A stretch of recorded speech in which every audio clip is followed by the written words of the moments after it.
I've always wanted to manual. So when given the opportunity to use this manual machine, I took it. I gave myself 1 week to be able to master a manual. To get things started, I did a little before practice. This is what my manual looked like before. It's really nothing special. So day 1, I get set up. I get the bike and the manual machine. I needed to tie my front wheel with the string because looping over and off the back seemed really scary to me. So front wheel tied, dropper post down, and I was set. I knew to do a proper manual, you needed to think about going down and back with your body, making almost an L shape, down and back. And so I worked on that over and over and over again. And in hindsight, I wish I would have watched this video in the middle of this practice because I learned right away that I needed to get my butt down even more. I also started learning the power of the rear brake and how you could kind of cheat and hold yourself up there with the rear brake. So that's not super ideal. But I also learned that perhaps it's not so scary to loop out and you can just use your brake. So I undid my front wheel from the string and I took my chain off because I have seen other YouTubers say it's more realistic to take your chain off and practice. And honestly, I didn't really feel any difference. But I did get very proficient at cheating and using the rear brake. So again, not super ideal.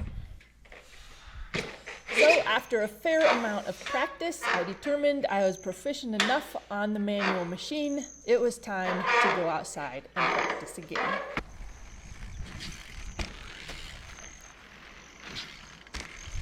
And the results, well, after day 1, I'm the same.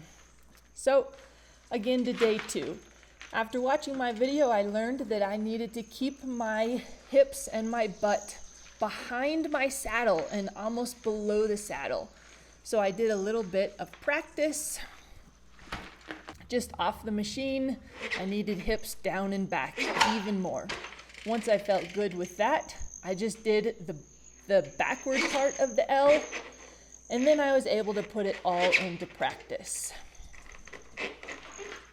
Down and back. Nice, and I was having a lot better success. I was feeling pretty confident, trying not to use the brake nearly as much as I did on day 1.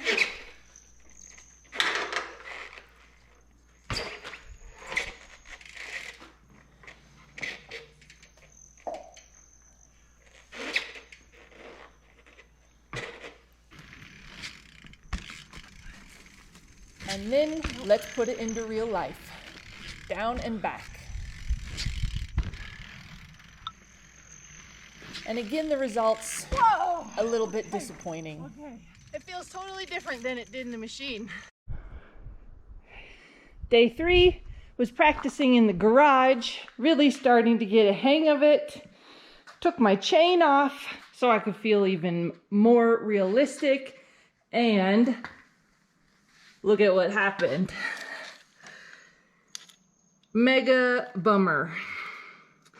I'm not sure if when I took the chain off, it made it in line so much that it would hit this or what happened, but that's a pretty expensive learning lesson. I was worried about my carbon wheels, perhaps having a problem in the frame with all the torque side to side. I hadn't even thought about my derailleur. So manual machine over. I'll be practicing IRL from now on. After 3 days in the manual machine, I did make progress. I was able to get my weight back and feel how I could lift my front wheel using my body. Unfortunately, the manual machine does nothing to help you with your side-to-side balance. As you can see, I kept veering off to the side. But I have made progress, and this is not a video about me just practicing my manuals. It was supposed to be about the manual machine. So I had 3 days in the manual machine. Made a little bit of progress, but I have a long way to go. Michaela Schifrin did not become the world's best slalom skier in a week, and I won't become the best manualist in a week either.